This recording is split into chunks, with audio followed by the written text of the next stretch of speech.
today. Huh? Imagine if our children knew this from day one. They would be the grand master teachers and builders as their ancestors were, because they would connect with that ancestral genetic memory bank. Huh? 40 years to go to school. University meant university. You knew everything about the known universe. That's what our ancestors taught. Here we see the grand master teachers, the high priest called Kari-Hebs. Herodotus said when he came here, it was the African priest who was able to control the minds of men that is now called hypnosis today. It was the African priest who was able to foretell the future that is now called prophecy today. It was the African priest who had control over the netters called nature, the forces of nature. Huh? These were the high priests where they all came to be learned from them. And who else was a grand master teacher if he went to school there? Was Mosa. Good friend of mine, Khalid Muhammad, took this bus in Tel Aviv. Moses. Name is an African name like Atmosis, Katmosis, Ratmosis.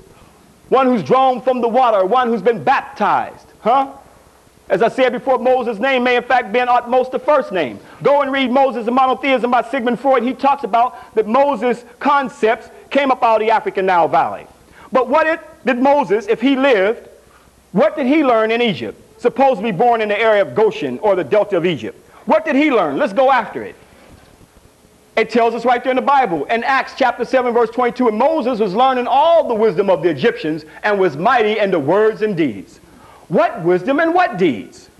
We go on and see, brothers and sisters, that the 10 Commandments originally came from the 147 laws of Ma'at, that they distorted it and called it negative confessions of the black Egyptians called the Kemetic Africans. Written 4,100 years BC, translated by Wallace Budge, from Coming Forth by Day and by Night, or Per M. Haru, to the Book of the Dead. Why the Book of the Dead? Because they were robbing our African ancestral sacred tombs. And it says, I have not committed theft. But the 10 Commandments, written 700 years, or the Pentateuch, written 700 years BC, Moses is already dead, called the 10 Commandments. A little clarity, brother. It says, thou shalt not steal. Your ancestors wrote 4,100 years BC, I have not slain man or woman. 10 Commandments, thou shalt not kill. Your ancestors, I have not uttered falsehood. 10 Commandments, thou shalt not bear a false witness against thy neighbor. Your ancestors, I have not defiled the wife of a man. 10 Commandments, thou shalt not commit adultery. Originally 147 of them, and 10 of them they took to make up the 10 Commandments. Huh?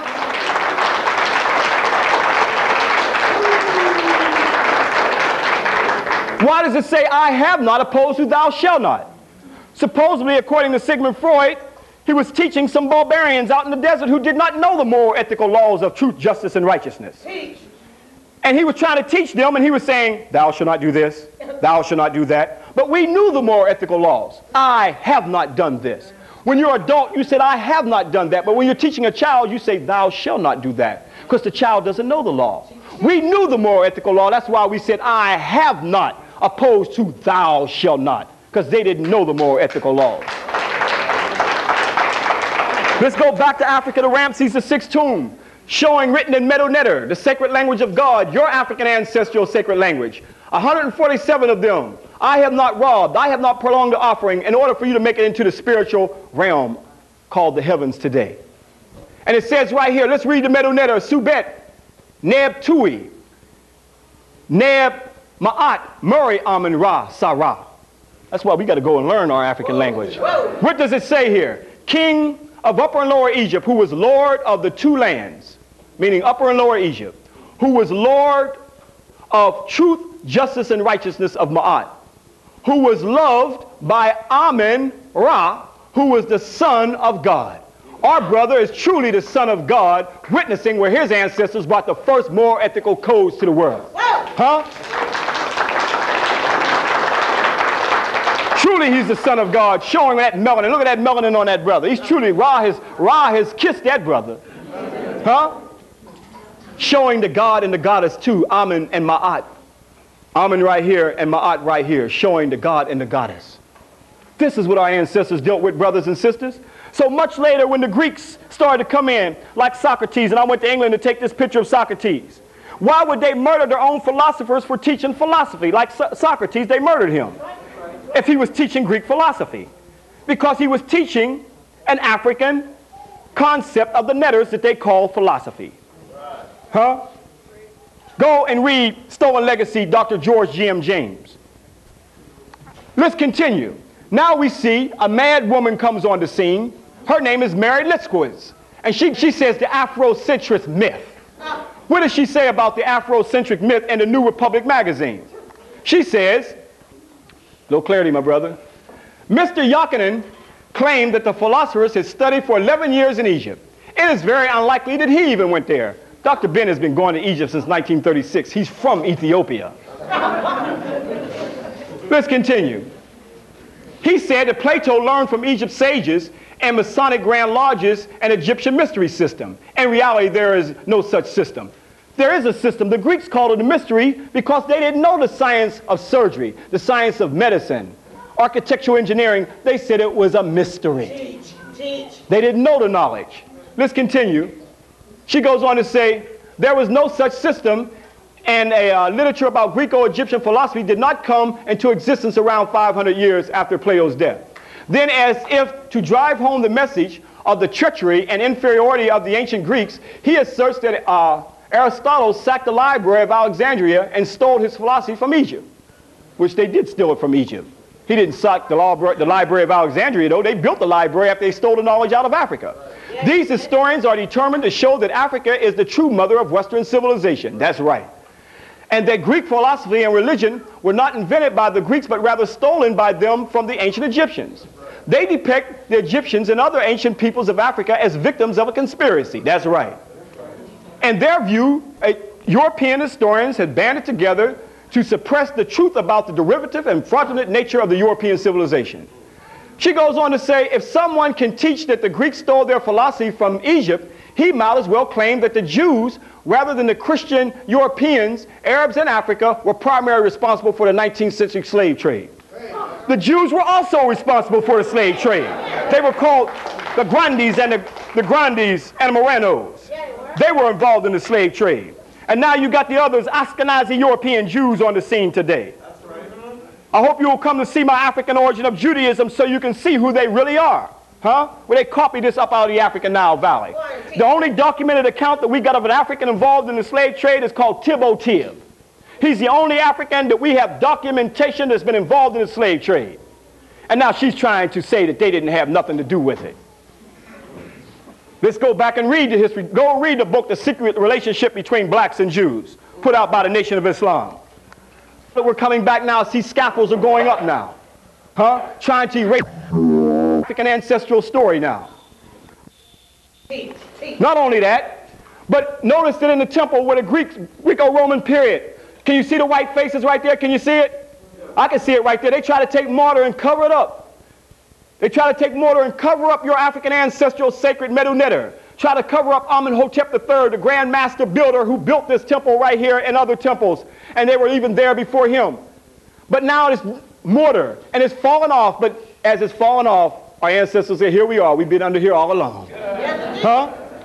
But trying to cover up your African ancestral sacred sites. Now you see the white faces on the temples where they try to cover it up. Yes, brothers and sisters, it was the Greco-Romans who tried to plaster over our African ancestral story. But let's go to a European himself so he can show us that 2,000 years after the Greco-Roman period, they're now still chiseling out our African ancestral story from our temples. The man who deciphered hieroglyphs visited this tomb. Jean-Francois Champollion, the French scholar, came in here and for the first time read all these signs. What did he do? He got the local lads along with saws and chisels, and they cut at the wall, and they cut this entire wall off with a beautiful portrait of the king. They sent it to the Louvre, and for the first time, but not the last, as a museum curator, they could say they were doing it to preserve the art. His buddy from Florence took the opposite wall over here. This bit here, the hieroglyph hunters have been at it again. You see, they've been after the king's name, very nice little name. So they chiseled all around the edge and got their saw behind it, and they've snapped it off. So they left that one behind. Somebody up here has been taking casts again, all the paint's washed off. Another cartouche is missing. Another cartouche with the king's name. Another cartouche. Look at this here. This one here, they even left that beautiful face. They're so keen on these hieroglyphs. They tried to get the head here, but it snapped, so they left half of it. Now, these fragments, you can find them in all the museums of the world now. That bit there is in Boston. Those 7 bits from there are in British Museum. These 2 are in Berlin. 7 have been sold at Sotheby's. Even today, brothers and sisters, the European barbarians are still there, chiseling out our African ancestors' sacred reliefs on the temple. Today we see the plundering is still going on. I also witnessed in 1988 at the Temple of Waset, now called Luxor today, the plundering that is still taking place. This is what the temple is starting to look like, brothers and sisters. We are paying our brothers who do not know about their story also to chisel out the reliefs of our ancestors. They're also suffering from menticide, from colonization as well, just like we suffer from mental slavery, even to the point of having our brothers hack out our African ancestors' sacred stories, not knowing that this is his African ancestors' sacred knowledge. Our ancestors put there to last for eternity. But now, out of menticide, he's also hacking it out and even looking guilty about it. Now the European barbarians see that the emancipation of our African minds is taking place and that we're returning back to Africa to see our story told on the temples. Now they're chiseling it out and carrying it back to the European museums. This is what the reliefs are starting to look like now, brothers and sisters. But as they chisel out the temples, they also get other Negroes like Henry Louis Gates and Cornel West to chisel out our story from our minds. Let's go to Henry Louis Gates to see how he's hacking out our story, just like our brother here. But now they got the other Negroes coming out. I mean, they got some serious Negroes coming out now. I mean, they need to have another name beside Negro now, like Henry Louis Gates. Beware of the new pharaohs. He's telling the master in the house, beware of the new pharaohs, like Dr. Yusuf Yakinen and Dr. John Henry Clark. He says that bogus theories of sun people and ice people. We didn't create the ice people. White folks told us about the ice people in their Popular Science magazine. So Henry Louis Gates is adhering to his muanthropoid, caveman, Iceman master right here. That's right. Yeah, yes. Dr. John Henry Clark says this, as he's saying, beware of the new pharaohs, like Dr. John Henry Clark. 500 years we have lived in a European-conceived intellectual universe. Little clarity, brother? Professor Gates and other black conservatives are the crawling dogs to the new design to continue European world domination. That's right. Yes, dominance. When Europeans rose in the 5th and 16th century, started the slave trade, colonized history, information about history, they also colonized the image. They colonized the image of God. They took away from millions of people the image of their original God concept and replaced him or her by a God conceived in Europe. Like Michelangelo's uncle, the white Jesus. Huh? This is what he's now. They pull him out to attack us now. Always got a house Negro there to attack us when it's time for the liberation of African people. Henry Louis Gates, Cornel West, these are the new house Negroes of the day, knowing that the final liberation is about to take place. But in a state of madness, Mary Liskowitz, she continues. The origins of the Greece is an illusion of the Afrocentric, she says. Not out of Africa. Well, let's go look at the libation bowls that Greece gave a libation back to Africa. Look at the heads you see on a libation bowl. Why did they give libation back to Africa? Doesn't it say in the Iliad and the Odyssey that we must return back to Ethiopia to replenish our ideas and our religion? Let's go look at some of the vase around the time of Pythagoras. This is 550 years BC, during the time of Pythagoras. Notice that you have hearts because they loved us then, because we were teaching them the knowledge. Here you have an African right here, just like Herodotus said, it was the Africans of the Nile Valley who got woolly hair and black skin. They loved us then because we were teaching them the knowledge. Here's Zeus, jet black. Zeus was no other than a takeoff of Amen. This is the documented account. So they had a black God then because we gave them the God concept, and when they came into Africa, they saw it was a black God. And we still say Amen at the end of our prayers. This is what you're saying Amen to. The hidden spirit in us. The hidden spirit that permeates throughout the whole universe. I'm telling you right now, brothers and sisters, it's a whole new emancipation. It's no different from the Emancipation Proclamation on the slave plantation. This time it's of the mind. And you got all kind of Negroes out there that's going to be a blockade just for a few crumbs, like crawling dogs, as Dr. Clark said, that's going to stop your liberation of your mind. I'm telling you, brothers and sisters, as our brothers and sisters said yesterday, those who are yet unborn, brothers and sisters, will suffer 100 times more than you if we do not lay the foundation for them today. Amen. The hidden spirit that permeates throughout the whole universe. Alexander, carved in stone, where they came and built temples right down into your African ancestral sacred temples. Alexander coming and worshiping the Amen right here, the black god Amen that we say at the end of our prayers. This was the God that they worshiped then until the Romans came on the scene, and they look at this. Alexander coming and putting an African garb. You got to see my wife's presentation. She's going to break this thing down serious in the cultural destruction of Africa seen through fashion. But here's Alexander. Why would he put on African garments? Because he was coming from a barbarian civilization. Not even a civilization, but a barbarian place. He was coming into civilization. In fact, he commissioned Aristotle to ransack your African ancestral sacred temples. Here we see Waret, the sacred temples where over 80,000 students at one time went to school here. At one time. 80,000 students. Your ancestors were the grand master teachers of the world. Where the world came in that day and they were learned from African people. They were the grand master teachers. That's why they did everything to try to destroy your African ancestral sacred sites. These were the great skyscrapers of that day where they ripped many of them off and carried them off around the world, called the Tekenu or Obelisk today. This is the sacred lake of your ancestors where the world's first baptism took place for the initiation of the neophyte that passed the Son and Bottom of the supreme good for the salvation of their soul. Not only that, but brothers and sisters, they kidnapped African priests and forced the African priests to teach them the knowledge. That's how they got the knowledge. Alexander, who commissioned Aristotle to ransack the repositories and scrolls when they kidnapped African priests and forced them to teach them the knowledge. Dr. George G.M. James talks about it in his book, The Stolen Legacy. He says after nearly 5,000 years of prohibition against the Greeks, they were permitted to enter Egypt for the purpose of their education. It was at most the second, not the first, because he expelled the Hyksos in the beginning of the 18th dynasty. But at most the second in the 26th dynasty, he let the Greeks in as mercenaries to fight the Persians. First through the Persian invasion, and secondly through the invasion, where am I at? First through the Persian invasion, and secondly through the invasion of Alexander the Barbarian. There's nothing great about him.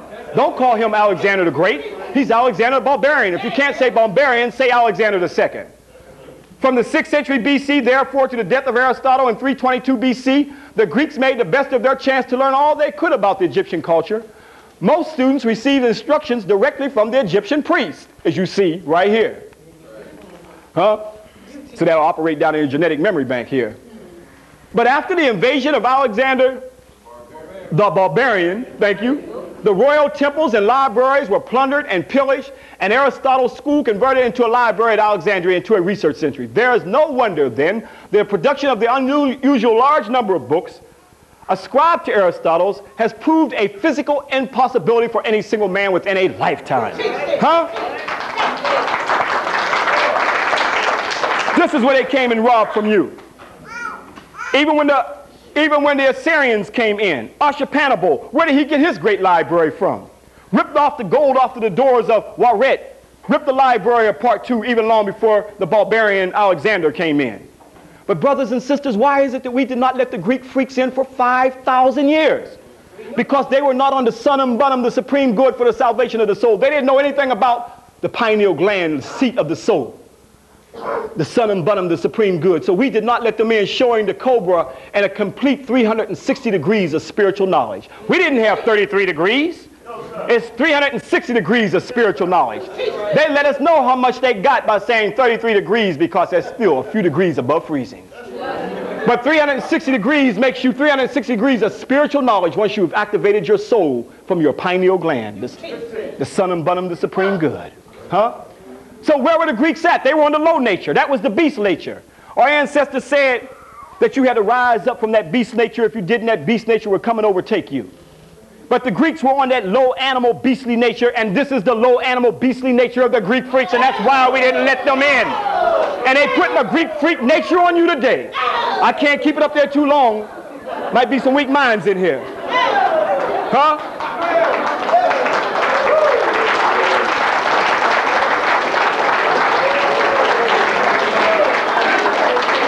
Plato Symposium, they talk about it. And through cognitive conditioning, we accepting this sickness. Day is the time to take your soul, and the beast is alive and well. Plato Symposium, they talk about it. The love which the dialogue is concerned, and which is accepted as a matter of course by all the speakers, including Socrates. Let's get it right, faggot love. It's assumed without argument that this is alone is capable of satisfying a man's highest and noblest aspiration. And the love of man and woman, when it is mentioned, have always spoken of, is altogether inferior, a purely physical impulse, whose sole object is the procreation of children. And we accepting this because it goes back, it's an innate nature in their behavior. You teach this, brothers and sisters. And we got to teach our children about this, because if we don't, they'll be a victim. You don't see. But let's go on, brothers and sisters, because the sad thing today on the college campus, I was on one university campus lecture, and the brother gave me this flyer, and it said, Pan-Hellenic Council proudly presents Greek Week with a red, black, and green Africa. And I said, brother, do you know what Pan-Hellenic means? And he said, no. He's on a university campus. And it says Hellenic. It says right here, the Hellenic race, Greek culture, classical Greek, Greek civilization. And now we have become Greek freaks. We're Greek. Imagine if some white boys come out, Zulu, we're in a Zulu fraternity, we're Zulus. You know somebody has messed that boy's mind up. And the sad thing around, we run around here calling ourselves Greek. Where's your African fraternity at? Where's your African fraternity to initiate brothers and sisters coming onto the white folks' university so they don't make it out of that school system? Huh?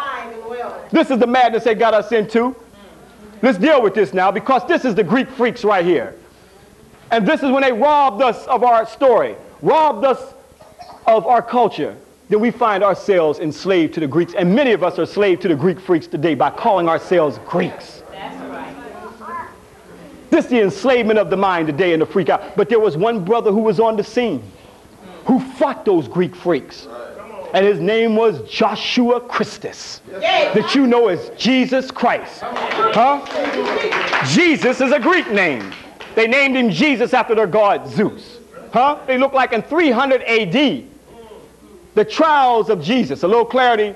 Was Christ condemned to death by the Jews as tradition has held for so long? Or was he executed by the Romans as a political offender, just like Brother Khalid Muhammad has also been a political offender? Huh? Come out in the fall when I deal with the African origin of Christianity, and I'll get deeper into Jesus. But Jesus was a brother of the Essenes, who came from the Gnostics, and the Gnostics were the knowers of the truth. They understood where the concept of spirituality came from. It came from African people of the Nile Valley. And they murdered him because he went up against the freak nature of these people. In fact, this is an old coin of what he looked like in 705 AD. So I'm saying the historical Jesus lived, but the mythology of his life goes all the way back into Africa during 4,100 years BC with Aset, Asaru, and Haru, that you know as Isis, Osiris, and Horus. This is the coin of Jesus with hair like lamb's wool. Yeah, it is. Just like it says in Revelations chapter 1, verse 12 through 16. And it says that he will speak with a sharp two-edged sword. When you teach the truth, it'll be like a sharp two-edged sword to your enemy. But if at the age of 12, where do you think he came into? He came into Africa to be learned. To study right there. You thought he was there to pick berries? But he came into Africa and he was taught by the Grand Master teachers the transmigration of the soul. The transmigration of the soul that Freud took and called psychology. That's why on Freud's desk you see nothing but African artifacts, because he was studying the transmigration of the soul that he called psychology. Only one part of it he didn't get right, and that's that freak nature that he put out there by saying it's all right for a man to be with a man and a woman with a woman. We didn't have that in the transmigration of the soul, because the transmigration of the soul, you had to be in tune with your feelings, your intuitive nature, your thinking, and your sensitive, your conscious mind, your subconscious, your psychic, your collective consciousness to bring out your God state. Your left brain and your right brain, everything operates on opposites, masculine and feminine. Also, we see without the left brain and the right brain, you cannot have thinking. Here we have the past and the future. The present is what gives us time. Past, present, and future. Laws of opposites in the universe. Once you open up your pineal gland, you transcend time and space. And the man and woman on earth represented the God and the goddess. Although man is physically and woman are physically separate, they are spiritually one. That's what our ancestors taught in the temple, and that's why I went back to Kemet with my queen and my wife, Murray Ra, the most sacred place where the first marriages took place at. The first and earliest recording of the union of man and woman called marriage